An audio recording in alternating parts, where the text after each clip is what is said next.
Good morning. Good morning. Yeah, you are the man of the hour, man. Good to see you. Yeah, everyone loves you when your stock's going up. Everyone hates you when it's going down. Well, it's been great. Look, our community, we've been all over the story since July, since the stock was about $2, and we've been riding everything with you. This is the first time I have a chance to talk with you, but there have been people in our community who have interviewed you and talked to you in the past. Alpha Wolf Trading, we've seen some of his interviews as well. So we're caught up on the story, and we're here to tell the story to everyone else who hasn't heard about it yet. There's over 3,000 people listening live right now. What a ride this has been. Unbelievable move. Again here, stock basically doubled since the SRR contract with the U.S. Army. So I have a bunch of really fun questions for you today. So let's just start with the SRR contract. For those who are not familiar, I think I estimated that to be worth around 400 million or a little under 400 million over 5 years. Just give everyone an overview of what that means for your company.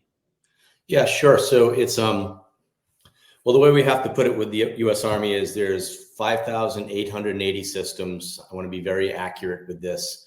Each system contains 2 Black Widows and 1 controller, which is about $45,000 for that system.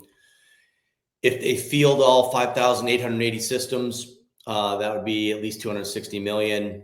And as we said on the town hall the other day, usually there's about anywhere from 30 to 50% to 70% of extras for repairs, spares, and training, which would probably bring the contract, if they'd field all 5,880, up to 400 million. Okay, that's great. And that's obviously a big number compared to even your market cap now, even after the move. You're talking about a 676 market cap and 400 million over 5 years. Still pretty significant. But what can you tell us about this? I don't think I've heard you talk much about what this means for profitability. At like what level of revenue does your company turn profitable? And anything you can tell us about, forward looking a year or 2 years from now, at what point can we because right now people are looking at this and being like, okay, that's huge revenue compared to the market cap. Stock looks cheap, but at the end of the day, if you want to sustain these levels, this, Jeff, right? At the end of the day, you got to turn that into bottom line profit, and then people will be putting a multiple on that profit, right? So how does this help you? How do we look at what this does for your profitability 1-2 years out from now? So if you look at manufacturing, manufacturing is really hard, and that's one thing that I truly believe. But to take a prototype and then get it into mass production, having high yields, very reliable drone is hard, but we are really getting good at it. So I'll give you an example from the past that we did with the Teal 2, and then I'll apply it to where we're heading with the Black Widow. It's all about your gross margins. So when we built the factory almost 2 years ago, we had an RQ. We used to have a weird year end. It's now switching to calendar January 1, but we had a Q that ended in May, almost a year and a half ago or so, that we had negative 10% gross margins. And why would I even talk about that on this show? Is because we built the factory, we had fully loaded cost basis, and we weren't building the drones yet. So the next quarter we swung 20%. We went to plus 10% gross margins. And then the next quarter we went to 30% gross margins. So we had a 40% margin swing just by finally getting to build the same drone over and over. And as your cost of your factory is here and your amount of drones is here and then up and up, your margins go up with that. So all that said, we are going to be now, and we built the Teal 2 for a while. We shut the factory down to build the prototypes for this Army contract. And so then we had to return it back on. So your margin is going to be lumpy when you're not just making the same thing or same widget on any factory production line. So now we know we're going to be making this drone for at least 3 to 5 years, the same airframe, the same aircraft. So we'll be punching these out at high volumes, and our cost structures hasn't changed much, even though we spent the last 2 quarters of this year preparing for 2025 because we had a good idea that we were probably going to win this contract. So we're ready in January to really start ramping. We believe in our forecasting. Now, this is just in the Black Widow. We have 3 products now. We used to only have 1. The Black Widow, we think once we get through 3 quarters of production, we can get it close to 50% gross margins, which would put us at the end of next year. And at that point, we're basically break even or cash flow break even. And sorry, end of next year? Yeah, like once we get through the 3rd quarter of producing the same drone, that's when the margins you'll see the margins increase every quarter, but we expect them to get into that high 40s, low 50s at the end of next year. Yeah, that sounds good. And look, I can't wait to ask you about the future and what additional things may come. I have that. We'll get to it in a second. But while we're on this topic of profitability, I do want to bring up this question about, a raise that, some money you may need to raise. And I've seen some commentary put out there that, we don't need to do it. We don't want to do it. Look, my point of view, for whatever it's worth, is it's okay to do a raise. I mean, especially because, the raises are bad, especially for small companies when they do toxic warrants, that cause like these like resetting of the warrants, and it causes people to short the stock in the open market. The people participate, like that kind of stuff. Those toxic, that's bad, right? So you want to avoid warrants like that. But the other thing is you just had an inflection contract with the U.S. Army, so people are going to buy that. When you raise money and get it out of the way, people are going to buy that. So I don't know. For whatever it's worth, I don't think you need to worry about it. No, let me give you some detail on this, because when I see, on some of these platforms, all the haters, and I got quite a few of them, they don't look at the cap table. I'm the largest shareholder, so I'm not going to do some crazy raise just to dilute. That's insanity. It means you have done no due diligence. But whenever we do something, we're trying to raise the right amount of money at the right time for the right things, not to just raise money. And a lot of people will come back at me and say, when you can raise money, you take as much as you can. But our customers, the Department of Defense, it's one of the only budgets that has to be there by law every year. We're not going to have a recession. We're pretty much recession proof as a company. So let's back into a raise. So as we mentioned on the town hall, we have a facility for 15. And I've never done warrants, but we did do warrants on the debt, but they're not cashless. And warrants are hell and toxic, and they'll just short your stock if they have them for free. But if they have to write a check, then they're an investor. And we put it way above market. And we still have $6 million left in that facility. We might even close on that right now, just to not to worry about money right now until we get a bunch of data from these contracts. So we could close on that before Thanksgiving. And it also raises us a bunch of money, about $5 million at 650. I think we did the debt when we were like at $2, as you were just mentioning. So it raises about $5 million there. We can take in $6 million if we close this week. And then we get into, we can go well into 1st quarter without having to worry. And by then we hope to have I know we're going to dig in deep on the SRR contract for the Army, but we'll have a lot of data on how much money we're getting up front from the Army. And also, I don't know if you've been following, but defense tech for startups is getting hot again. And the Pentagon just announced $1 billion loan program. You can borrow from 10 to 150 million. It's coming from the what is it? The Office of Strategic Capital. And it's basically for companies that lots of times when you're waiting on contracts and waiting to produce something, you go through the valley of death, and that's killed a lot of companies dealing with the government. So they're trying to really solve that. Not only that, they're also trying to solve that with Replicator. So very long answer to, we're not against raising money. If the stock's at 30 after some announcements or something like that, and we want to raise $20 million, it's zero dilution basically, right? Yeah, so exactly. We're not against it, but we get a lot of good stuff going on. So there'll be a better time for our shareholders, which I'm always going to protect. As your largest shareholder, I'm going to protect you investors in this company. Is that your way of telling me you still think $9 is really cheap, and you think the stock's worth closer to 30 or will be closer to 30 sometime next year? I don't make stock predictions on price, but I will say our direct peers, like Anduril trades at 28 times revenue. Shield AI, I think 24.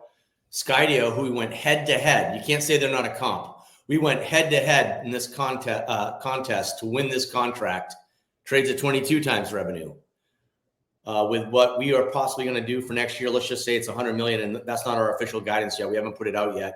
We did put 55 out as official guidance about a month ago, but that was before SRR. But even if say it's 100 million for 2025, we're cheap, is what I'll say. Okay, got it. Let's talk about what now the future, the imminent future maybe holds, right? You got this U.S. Army contract, and we understand that makes it easier for you to win other large contracts.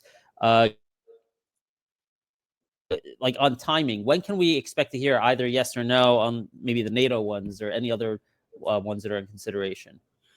Yeah, so NATO, we had literally some very specific contracts that they told us point blank at, actually, I don't know if you follow the company really close, but we were at AUSA, which is the Army's big conference every year in DC, and that's when we launched the Black Widow. Actually, a couple of the countries that we've been talking about with these NATO contracts were at our booth for quite some time, spent some time with them, and they were very point blank that we're just waiting to find out if you're winning SRR. We don't know what that means, but the other thing that it means is these European countries, they actually go on vacation, and now we're closing in on. I mean, they're gone the whole month of August, even though they're in a war, close to the war zone. I don't know when we're going to hear. I don't think it's going to be that long, but we're hoping it's soon. But I was so wrong with the announcement of SRR being in September, even though they internally did their selection in September. Yeah. They didn't notify us until later. So I'm not going to make dates on the NATO contract. We got plenty of drones to build before that. And plenty of other stuff on the US side that is starting to come in now. So fair enough. Although 2 months off is not that bad. I've been invested in companies where we're waiting years, like any month, any day. We're going to get that big deal any day. No, it ended up being a long time. So 2 months, pretty accurate. So you can't put a timeline on when we can hear either yes or no, but is it possible it could be imminent? Like, is that out of the question that something could happen today or tomorrow? Or yeah. So let me just give you guys some of the how it will happen, because this is how it happens with every single large entity that we deal with in defense and kind of on the DHS side. I'll just keep using examples because I'm not making predictions. We did a bake-off with 2 other companies for the Customs and Border Patrol. They bought 50 drones from each one of us. We won the bake-off, and then they bought hundreds of drones 6 months later. You'll see that same pattern with almost every large industry or any branch of the government. If you see a foreign country order 100 or 200 drones, they're typically buying them. We go over, we start doing the training for those people, get them up to speed on that drone, and then you get the real program of record after you've gone through that process, and they give you the much larger order. So you always get a small buy, a couple hundred or 100 or 300, and then you got to go do some work. You get over there, you do some training. We just had one of our partners doing this in Israel, and then they get the large order, and or then you get the large order. So specifically, if they're sole source, then at that point it's just you got to do the process, and hopefully you get the big one. Okay, great. So aside from these large additional contracts that may come, I think I heard you tease something of some other developments, some other news that's going to blow our minds. Would you advise us not to speculate that it, could be something with Palantir? That would be too crazy for you, right? They're a great company. And I would just point to you, they just recently did a partnership with Flyby Robotics, a small company out of Santa Monica. Mm-hmm. That means nothing. I think that they have some of the best products out there, but let me just say what the Black Widow is going to do, regardless of Palantir. We are building the most useful aircraft I think the Army's ever had, that's going to be fitting in your rucksack. It'll sit in your rucksack, and you'll be able to pull it out. It'll have better cameras than stuff that costs 10x. It'll have artificial intelligence, some of the best artificial intelligence on the planet. It'll have the best visual navigation. It's EW resistance, and we've passed EW resistance in the Ukraine. You won't need GPSs. It can go into dark mode, which means no matter what, anti-drone technology you throw at it, if it can see you, it can kill you. Okay.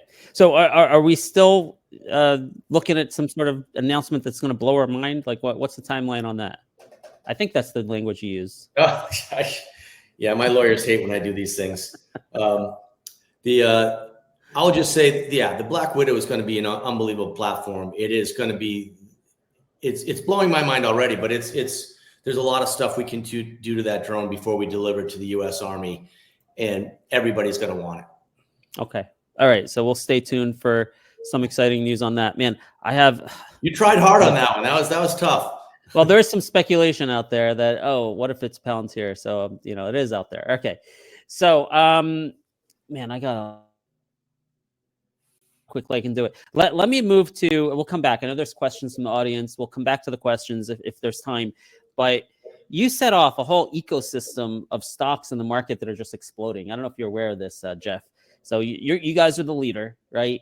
Yeah. Everyone's looking at the primary news of this win and RCAT going up, like doubling in a week or whatever it is. So now there's a whole bunch of other drone stocks that are just exploding, and some of them seem to have relationships with you. And I'm wondering if you could just tell us more about the nature of the relationship. So the three that I've seen press releases on that RCAT is in is Unusual Machines, UMAC, and I believe there was a relationship before it spun off or something. Yeah. Then there was the other day, Paladine, PDYN. And then there's something from like the summer with OPTT, Ocean Power Tech. Yep. If we could just tell us the nature of these relationships, if you don't mind starting with UMAC, Unusual Machines. Yeah, so I got to be careful with UMAC. I'm actually on the board. Oh, so, okay. But again, let's talk about the market in general. When we spun off UMAC, they make the FPV goggles. I think mine are right here. Going to the in-laws for Thanksgiving, I want to get some stick time so I don't have to hang out the whole time with them. But they make Fat Shark goggles. They make FPV drones. And the initial idea to spin off UMAC was because we go through audits with the U.S. government. We don't just get audited by our audit firm, our PCOB audits. The U.S. Army comes in and audits our facilities, and we didn't want to have any connection with anything made in China. And a lot of UMAC stuff is still made in China, but they've actually, myself and Drew and Alan, the COO, really smart team over there. 14 months ago, we started building a Blue UAS flight controller, and they got through the Blue UAS certification really quick with their Brave 7 flight controller. So FPV has become so critical because of the Ukraine war. I think the reason UMAC's doing really well and is going to continue to do well is they're the experts in the world on FPV. They've been doing it. I connected with Rotoraya and Fat Shark in 2015. I was at a crazy race in Dubai, and I tried to buy the Fat Shark back then and tried to buy it for years, and they kept saying no. But they are the experts in FPV in the globe. Fat Shark basically invented first-person view, and I don't know if your whole audience knows what FPV is, but it's basically small drones in Ukraine that they are putting kinetics on, explosives. They use the goggles, they find targets, and they use a $1,000 drone, and they can take out a $4 million tank. FPV drones are the most used munition in the Ukraine right now. They bring up the lethality of a soldier by multiples. Never seen this before in infantry. So that's going to continue. And now that the U.S. is looking at FPV, the U.S. is a much larger army than the Ukraine. And I just think UMAC is very well positioned to be the leader in FPV because they've been the leader in FPV since 2015. So so I thought, is UMAC though a parts supplier to the drones you build? Yeah, they're so we have a product called Fang, and they're going to be one of the parts suppliers for Fang. And as we, now that we're getting contracts from the Army and other entities, I think we'll do well in the FPV space ourselves with our FANG product, because we have 3 drones that fly off the same controller now. We have the Edge 130, which is switching to, it'll be called the Tricon once we put the new radio in it, and that'll have EW capability. The Black Widow works on our new controller called the Web, the Warfighter Electronic Bridge, and our FPV drones are also going to use that same bridge. So not only will we be able to use the same controller for these drones, we'll also be able to fly multiple vehicles with one pilot. Okay, so this contract you have with the U.S. Army, that's not with the FANG drone. So this is not something, you don't need UMAC's help to build all these drones? No, we don't need UMAC for the U.S. Army contract. But if you look at the numbers, so I mean, even with our contract, the requirements was written around 2015 after ISIS used some FPV drones and was using them against our soldiers. So they built the SRR requirements based back then. So the 5880 systems, that's an antiquated number. They're going through 10,000 drones, if not more. One of our board members just got back from the Ukraine. It's much higher than 10,000, but until someone puts that in a article, we'll just say it's 10,000, which has been out there a million times. 10,000 drones a month, and a lot of those drones are like ours. They usually use the Mavic 3. That's what we're going to replace over there if we get a contract there. So the amount of drones that the U.S. would need to manufacture is probably in the millions. So that's what, Russia is making 300,000 a month FPV drones. So we've got our team at UMAC that's been doing this since 2015 and knows the space inside and out. Drew's one of the best pilots in the world. That's the COO. And they're gonna eventually, I mean, they're gonna have to get I think they're gonna get a significant contract sooner or later, if not through us with our selling the FANG, through other mechanisms. But there's going to be a few of these companies that make FPV. There's already a few right now. I think there'll be a couple of leaders. There'll be a number 1 and a number 2, maybe a number 3 with millions needed. And then there'll be 10 or 15 other guys that fill in what those guys can't make. But I expect that UMAC will be a leader in the FPV space by far. Got it. Makes sense. All right. Then we got Paladine. You put the PR out about some sort of, anytime that you put these 2 buzzwords together, you made drone a buzzword. We already had AI. So AI and drones with Paladine, PDYN, this stock just exploded from like $2 to $6. So what did they do for you exactly? Are they related to the SSR contract? Do you need to buy technology from them to fulfill this Army deal? Yeah. So if you look at, let me talk the way the platform works, and then I'll talk directly about Paladine. So we're kind of like an iPhone, right? We already have some capabilities with Athena AI out in Australia on object detection, battlefield assessment. We also, if you look at any movie where they're using thermal cameras in large helicopters or airplanes and they're destroying the enemy, you'll see FLIR in the corner with their thermal capabilities. They've been collecting objects and data for 20 years in Iraq and Afghanistan. So they have a huge database of objects to detect which we already have that working on our system. And Paladine, which is another option. So and Paladine's done a lot of heavy integration into the Black Widow. So it's going to be very tight integration with Paladine's artificial intelligence. So basically what you're looking for with an ISR drone, but we also have kinetic capability, is to assess the battlefield, determine what's out there. Is that a tank? Is that a people carrier? Is that a mortar? Is that a good guy, bad guy?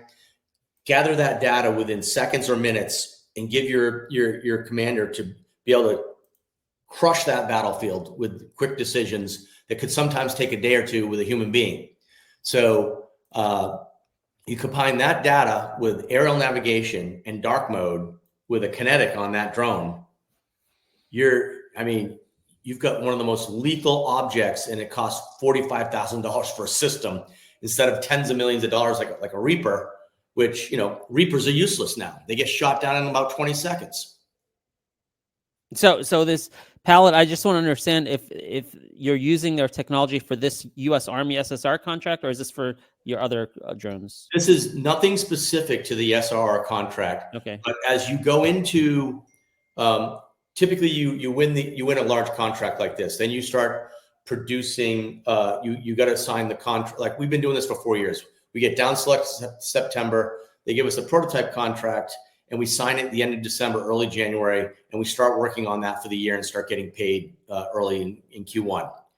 This time, though, it's a final production contract for thousands of drones, and then they typically add some additional features that weren't in the original requirements. And we've been preparing and we believe that AI is going to be a must-have on the SRR drone. They haven't said it yet. We haven't released that out there yet, but there's no way I'm not going to give a warfighter a drone without AI, whether they ask for it or not. Okay, got it. All right, I get it. Makes sense. All right, that's that. Then you have another partnership, or I don't know how you want to characterize it, with Ocean Power Tech. That was in the summer, I think. Tell us more about that relationship. Yeah, so a lot of focus is on Indo-PACOM, obviously, the Taiwan war that's seems like it's the first planned war we've ever had. I say that quite a bit. But the whole goal, and I think the Replicator initiative is purely based on the Taiwan situation. They really want to make the Taiwan Strait a drone hellscape. We actually have another partnership with Sentient Robotics, which is they make swarms. They use our drones. It's exclusive to us. They have a 12-pack drone swarm and a 80-pack drone swarm. One's on a trailer that you can put on the front of a ship. The other one's on the back of an M-Razor. Actually, that's how I met you, when I was responding to Elon Musk's comment about F-35s and he had the drone swarm up in the air. I made a comment that I was going to turn a Cybertruck into a swarm vehicle, which it was a joke, but now we're actually going to do it. We're going to put a sentient hive on the back of a Cybertruck with Chad Capper. But for us, the goal is to use something like an OPTT, an ocean power unit. They have robots that can go out in the ocean for many, many miles. We can mount a 12, and if they use a bigger one, I don't know if the 80 fits on there, but the 80 can fit on some other ships. But we can send a drone swarm onto their vehicle. We can throw a Starlink Mini on there. We can pilot it from Orlando and put these deadly drones out there in a swarm, and we could overwhelm. So you got a helicopter coming at you that's worth tens of millions of dollars. Send 10, 12 drones up, just throw them at it, take it down on something that's low flying, where you have total capability of taking items like that. So their partnership's kind of crucial that they have robots. We have land robots that we're working with right now with some other companies that we can go deep into country with remote piloting. But they're one of the first partners we have that can do it in the ocean. And it's, everything in Indo-PACOM and Replicator is based on the ocean. Very interesting. I guess folks like what you're saying. They're sending ocean power stock up as you're talking. All right. Very interesting. Okay, so you got a lot going on. Really fascinating stuff. Do you have time for a couple audience questions? Sure. It's I'm really I was starting to I get all my news from X now. I used to be a traditional guy. I got rid of my IR firm in April, and look at the chart since April. You have no IR firm now? You're the IR, right? Zero. I'd rather do this and talk to actual investors than go out there and just have non-deal roadshows with hedge funds. Let's make it a level playing field.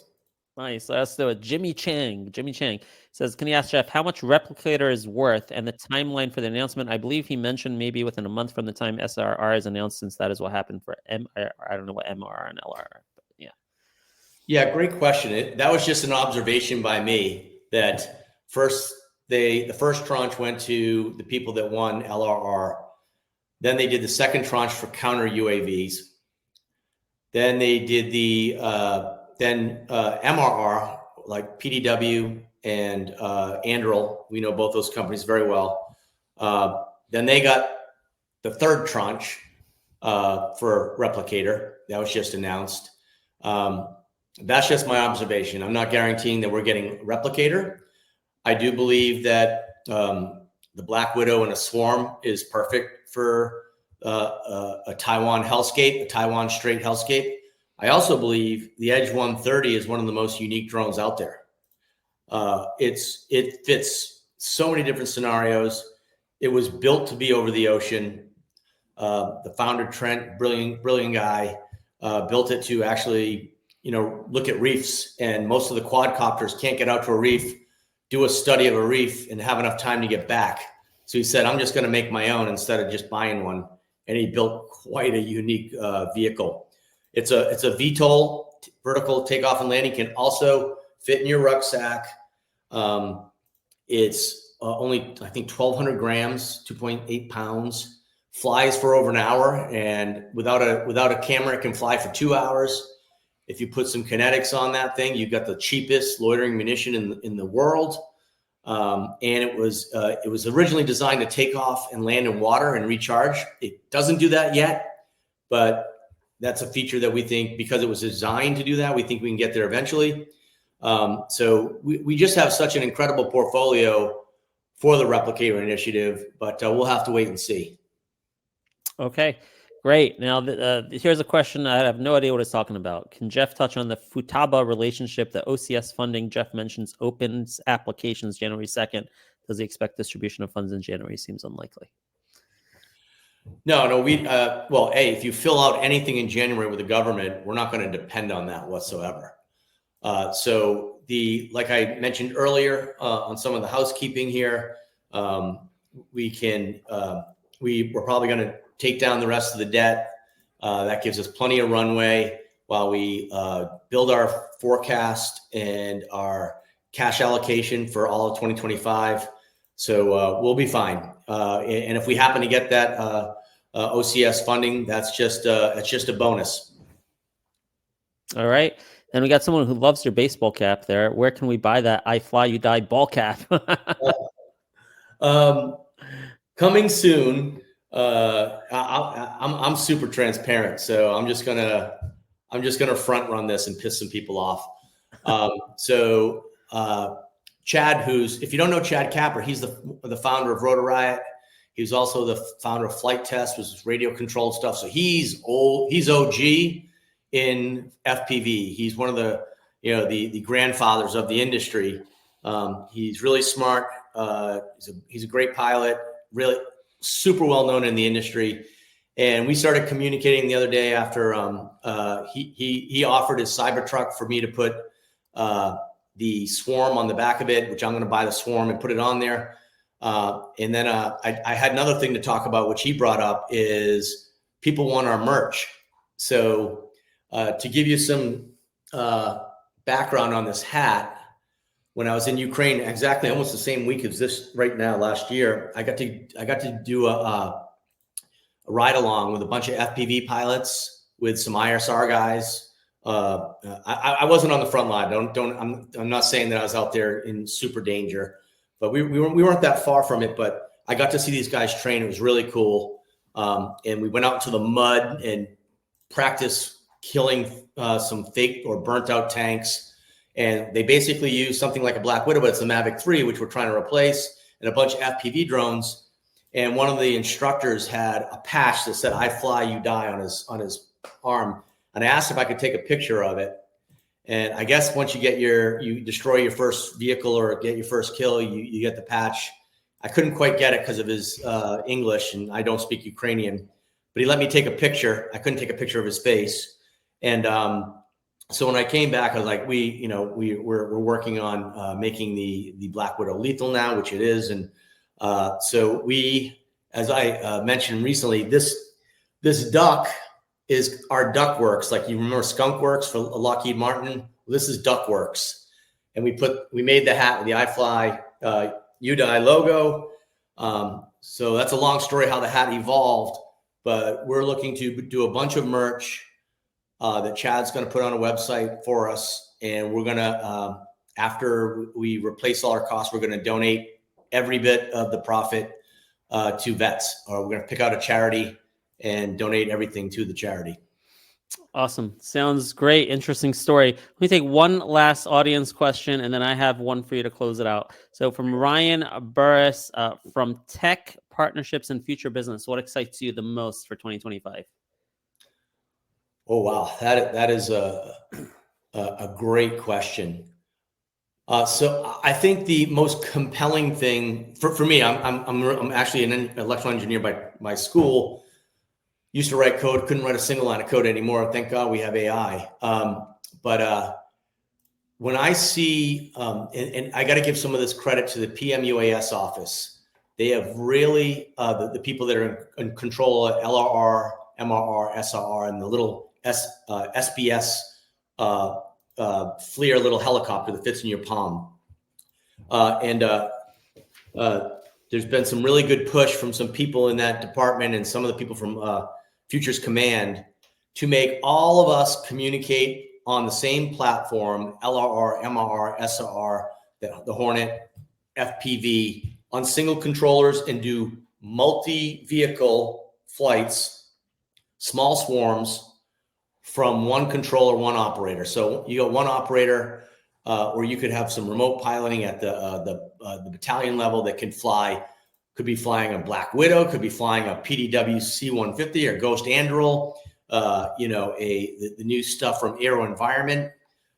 So seeing all of that, seeing a small swarm controlled by one directed situation that can complete a mission, that's some scary tech for the enemy. That is, I would not want to be on the other side of that. All right. So that's what you're most excited about. I'm not going to go down the road you want me to go down. That'll take care of itself. Got it. All right. I got one question for you. With Trump administration coming in, and you got this new Doge, Department of Government Efficiency, with Elon Musk and Vivek Ramaswamy. Do you have, has there been any discussion about what that may look like for government contractors like yourself if they want to come in and be like, hey, we got to cut some costs or be more efficient? Do you expect any of that to impact you guys at all? And how would you, if they did come in? Yeah. Absolutely. So how are you planning for that? So it's going to be to our benefit by far. So right now you got Reaper drones that are basically useless. They cost tens of millions of dollars. Right now, we probably have some of the same capabilities as they have with that, other than a massive Hellfire missile. But actually, Elon pointed it out in that tweet he did the other day. It's got over 80 million views. We're building manned vehicles. When he posted that graphic of that large, gigantic swarm of thousands of drones that could overwhelm almost anything that they want to overwhelm. And those things cost nothing. And our drones cost nothing compared to all this really expensive, exquisite stuff that's been in the industrial complex. We spent most of our own money to build the Black Widow for the U.S. government, and we're not cost plus. So we're building something that's super efficient, least expensive, and has the most capabilities. So if there's anything that Doge is going to do for companies like ours, and I'll put Anduril and Shield AI and PDW in there. We're the new guard. The old guard is making stuff that's kind of useless and too expensive and takes 10 years to get to market, and by then it's antiquated. So I think we're going to do great. I mean, I didn't want to do a community note, but that graphic, the movie that Elon put up is actually not a swarm. They're just programmed, and they don't know about all the other drones. They just know about themselves. They go up and do a pattern, and then they come back down and land. And that pattern, when you got all of them put together, it makes a nice graphic, but they don't know about the drone next to them or the drone over there. Our drones communicate like, velociraptors coming after something. Okay. All right. So the existing contract, though, with the SRR, is there any possibility that, a new administration can come in and be like, hey, we're paying you too much, we got to cut it? Or do you think it'll only impact future contracts? The good thing about drones, and I'm not talking about the drones that have been around forever that we see on these old movies. When we go to the Hill, the one thing that's super bipartisan is small drones. Everyone's seen what happened in the Ukraine. Drone War One, which is what we call Ukraine, has changed how drones are going to be used. And they're not going to be large, exquisite drones. They're going to be drones like us. So I can't predict what any defense organization is going to do. But if you look at what everyone's doing now with small drones, it's going to be hundreds of thousands of drones. FPV is going to be in the millions. So I think there's already been some programs that got cut from these old exquisite stuff and put into Replicator, which is coming after drones like us. So I think if anything, we're in a great position for Doge, not in a bad position. All right. Sounds good, Jeff. Thank you so much. Looking forward to get an update from you in the future. It was really awesome speaking with you. Great. Thanks. It was fun. Thank you. All right. Take care, Jeff. Thank you.